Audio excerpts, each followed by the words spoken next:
America ইসরায়েলের মতো শক্তিকে হরমুজ প্রণালীতে নাকানি চুবানি খাওয়াচ্ছে ইরান। আর এই শক্তি ইরান পাচ্ছে কোথা থেকে জানেন? এই হরমুজ প্রণালীর নিচেই পশ্চিমাদের জন্য সাক্ষাৎ দোজখ বানিয়ে রেখেছে খামেনির দেশ। সেই দোজখের আগুনেই জ্বলছে পশ্চিম।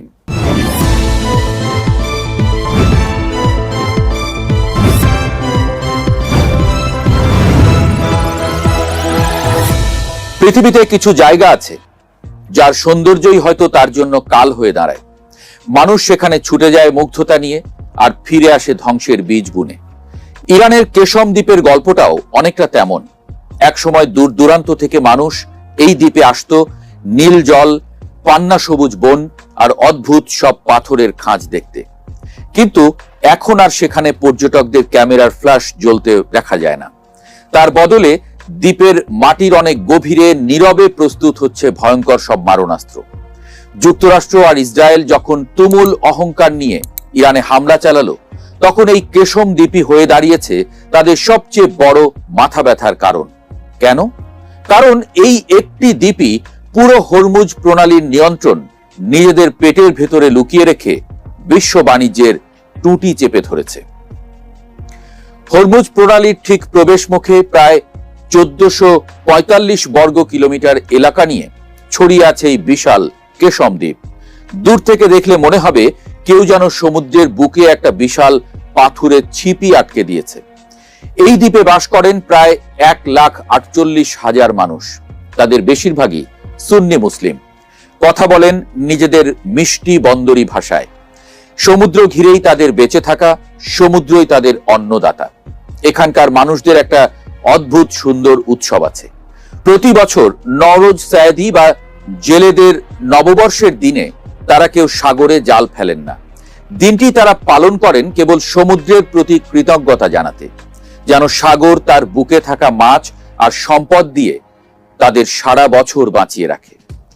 মানুষগুলো সাদাসিধে, তাদের চাওয়া পাওয়াগুলো খুব ছোট, কিন্তু ক্ষমতার লোভ আর ভূরাজনীতির দাবানল এই ছোট ছোট চাওয়াগুলোকে মুহূর্তেই পুড়িয়ে ছাই করে দেয়। এই সাদাসিধে মানুষগুলোর পায়ের নিচেই এখন লুকিয়ে আছে 21 শতকের সবচেয়ে ভয়ঙ্কর এক মারণাস্ত্রের ভান্ডার। যুদ্ধ যখন শুরু হয় তখন সাধারণ মানুষের জীবন কিভাবে থমকে যায়, কেশম তার এক করুণ উদাহরণ।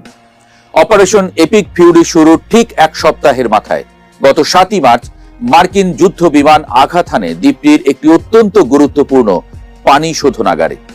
চারদিকে নোনা জলের সমুদ্র, অথচ খাওয়ার পানির জন্য মানুষের হাহাকার।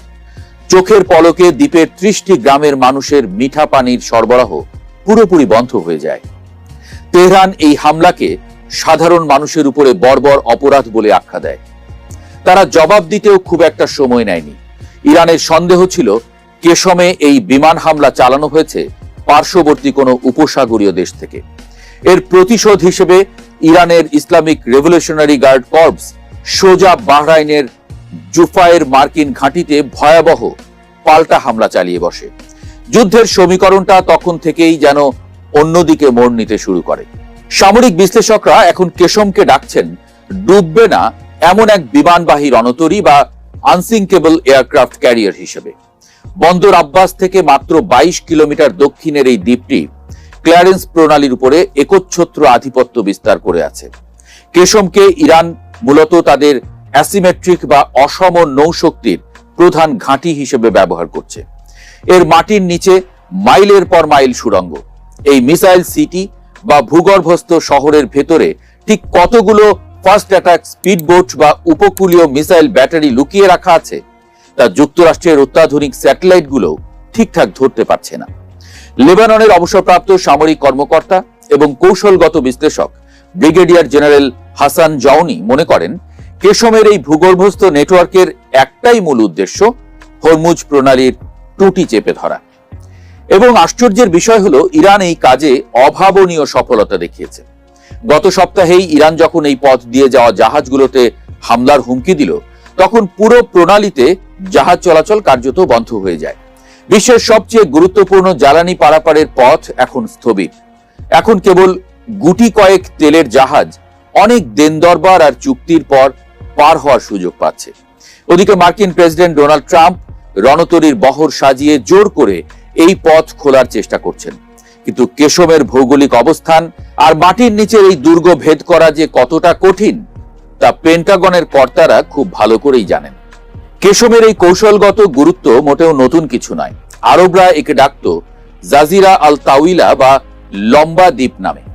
প্রাচীন গ্রিক অভিযাত্রী নিয়ারকাস এর নাম দিয়েছিলেন ওয়ারাক্টা। তার বর্ণনায় এখানে নাকি পাওয়া গিয়েছিল কিংবদন্তি ইরিথ্রাসের সমাধি। নবম শতাব্দীতে ইসলামিক ভূগোলবিদরা একে ডাকতেন আবর কাওয়ান নামে।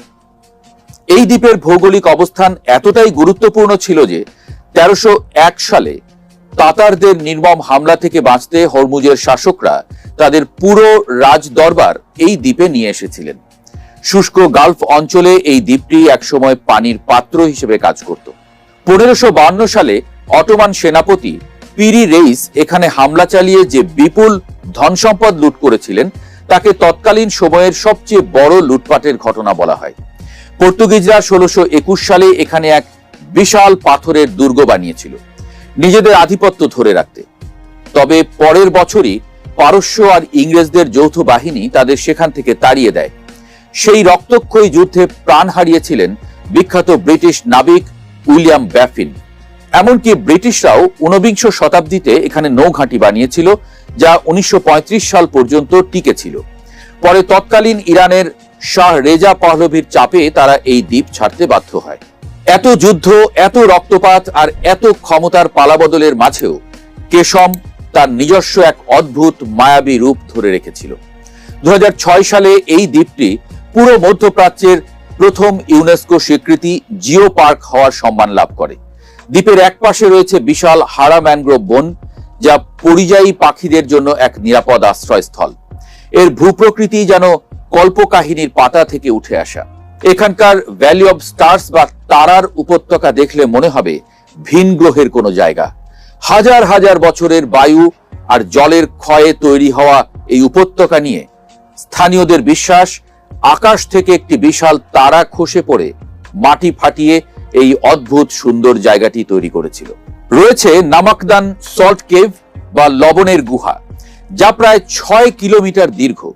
এর ভেতরের স্ফটিকগুলো কোটি কোটি বছরের পুরনো, যেখানে গালফ অঞ্চলের সবচেয়ে বিশুদ্ধ লবণ পাওয়া যায়। আর আছে চিপকো ক্যানিয়ন, লবণ আর চুনা পাথরের তৈরি এক সরু গভীর গিরিখাত, যা দেখতে অবিকল পাথরের তৈরি এক প্রাকৃতিক উপাসনালয়ের মতো মনে হয়। কিন্তু আজ এই প্রাকৃতিক উপাসনালয়ে শান্তির বদলে বাজছে যুদ্ধের দামামা। নীল আকাশ ঢাকা পড়েছে কালো ধোঁয়ায়। পর্যটকদের বদলে সেখানে এখন টহল দিচ্ছে মার্কিন নৌবাহিনীর ডেস্ট্রয়ার। কেশম এখন 21 শতকের ভয়াবহ জ্বালানি যুদ্ধের ভরকেন্দ্র। ইতিহাস বড় নিষ্ঠুর, আবার বড় বাস্তব। পর্তুগিজ, অটোমান বা ব্রিটিশদের মতো বড় বড় সাম্রাজ্য এই দ্বীপে রাজত্ব করতে এসে একসময় ঠিকই নিজেদের গুটিয়ে নিতে বাধ্য হয়েছে। সময়ের স্রোতে সাম্রাজ্য ভাঙে, নতুন পরাশক্তির জন্ম হয়। কিন্তু হরমুজ প্রণালীর বুকের এই পাথুরে দ্বীপটি শতাব্দীর পর শতাব্দী ধরে তার জায়গা স্থির করে রাখে। ইরান এবার দ্বীপটিকে তাদের সবচেয়ে বড় রক্ষা কবচ হিসেবে হাজির করেছে বিশ্ববাসীর সামনে।